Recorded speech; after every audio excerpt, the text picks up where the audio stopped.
The intercept array logged it as decay before I did anything about it. 3 beacons, stacked tight on adjacent channels, repeating on a 41-minute cycle so old the system didn't recognize the encoding standard. Default classification, unclassifiable noise, archive, and continue sweep.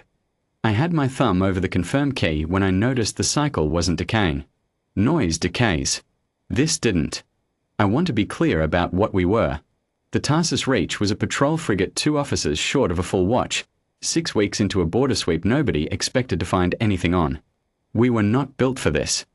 We were built for traffic counts and customs flags and the occasional smuggler who'd misjudged how far out our jurisdiction ran. I bring this up because everything that happened afterward happened despite that, not because we were secretly more than we looked. We weren't. I ran the 3 beacons against the registry instead of archiving them. None of the 3 addressees existed. Not flagged inactive. Not in the database at all.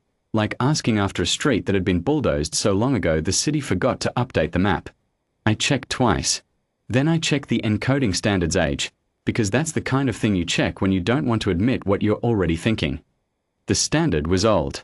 Old enough that whoever built it had been gone, as a going concern, for longer than our colony's been settled. Captain Reyes asked me what I had.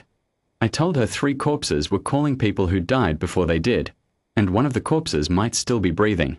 She gave me 4 hours to find out, because that's what we had before the sweep pattern required us to be somewhere else, and because she trusted me enough not to ask why I cared about a 100-year-old wrong number.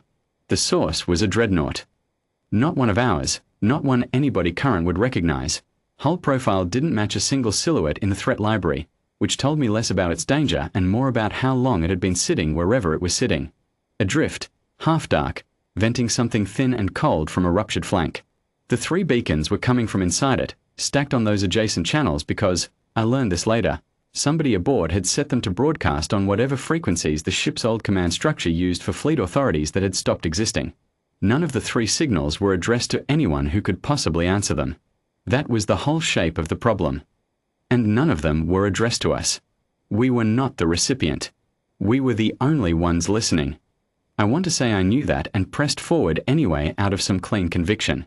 Mostly, I just didn't like the idea of closing the file on something that was still trying. Reyes took the Tarsus Reach off pattern. No fanfare, no all hands, just a course correction and a clipped explanation over the boat's internal. Unscheduled stop, 4 hours, comms found something worth the fuel. That's the whole speech she gave. I've thought about that more than I've thought about almost anything else from the deployment. How small the decision sounded out loud, compared to what it turned out to cost us in time we didn't really have to spend. We matched velocity with the wreck 2 hours later. Up close it was worse and better than the scans suggested.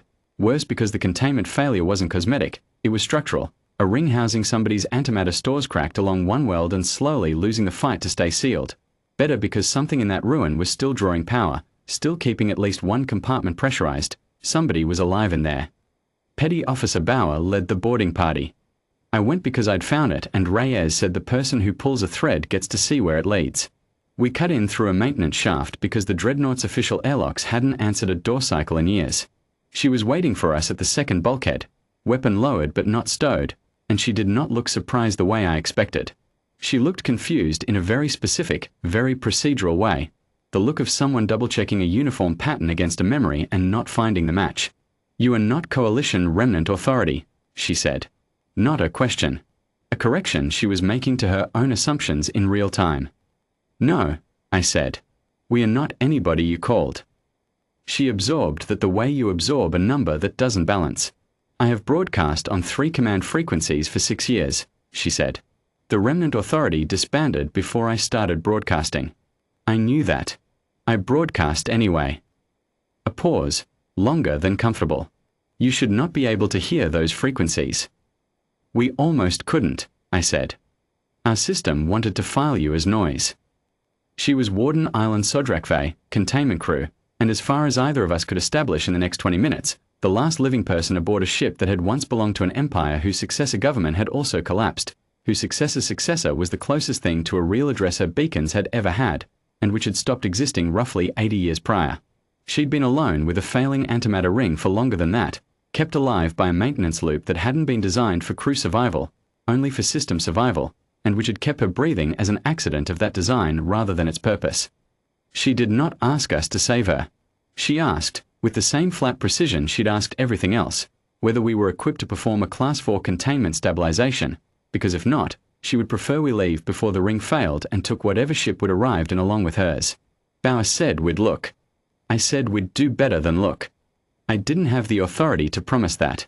I promised it anyway, because somebody on that ship had been promising help to people who couldn't come for 6 years, and I wasn't going to be the second voice in a row that didn't mean it. The ring was worse than the warden's clinical report suggested. The way bad things always are once you're standing next to them instead of reading about them. Our engineer, Okafor, took one look at the weld fracture and said the words not in our skill envelope before he'd even finished the look. Then he said, more quietly, that he'd seen something close enough in a training simulator once, years ago, a containment failure scenario nobody thought would be useful outside the simulator. It took him 11 minutes to remember the procedure. It took the 4 of us 90 more to perform it, improvised tooling, a patch held by main force and stubbornness while the field stabilizers our ship wasn't designed to carry strained at the upper edge of their rating. Sodrakve worked beside us the entire time without being asked, because, she said, she had kept this ring from failing for 6 years through nothing but vigilance, and she did not intend to stop being vigilant just because help had finally, inexplicably, arrived. The weld held. Not fixed. Held. Okafor was clear about the distinction, and so was she. It would need real engineers, real parts, a real shipyard eventually. But it would hold for longer than it would have without us, which was the only promise any of us had actually made. When it was done, she stood at the cracked viewport looking out at the Tarsus Reach, small, ordinary, undersized for the job it had just finished, and she said the thing I've carried since. I broadcast for an empire that does not remember it had a navy, she said. You are not its navy. You were never meant to hear me. She turned from the viewport. And yet you are the only ones who ever answered. I didn't have a clean line back. I gave her the only honest one I had. You weren't noise, I said. That's the whole report. We left her a relay, not rescue, because she refused extraction outright, said the ring still needed a keeper and she'd kept it this long, she'd keep it the rest of the way, a working comms unit on a frequency that actually reached somewhere, so the next time she called, it wouldn't take a 100-year-old accident of channel spacing for anyone to hear her. Reyes logged the 4 hours as an unscheduled humanitarian stop, structural assist rendered, no further action required. Command flagged it for follow-up and then, as far as I know, never followed up. That's how these things go when the addressine never existed in the first place. There's no file to close it against. I filed my own report longer than it needed to be. I wrote that the beacons were never meant for us, that nothing about the encoding or the addressing or the frequency planning suggested Earth had ever been the intended recipient of anything that ship sent. I wrote that we answered anyway, and that the most important system check I performed that entire sweep was the one where I didn't let the array close the file on something that hadn't stopped trying. Nobody asked me to summarize it shorter. I wouldn't have known how.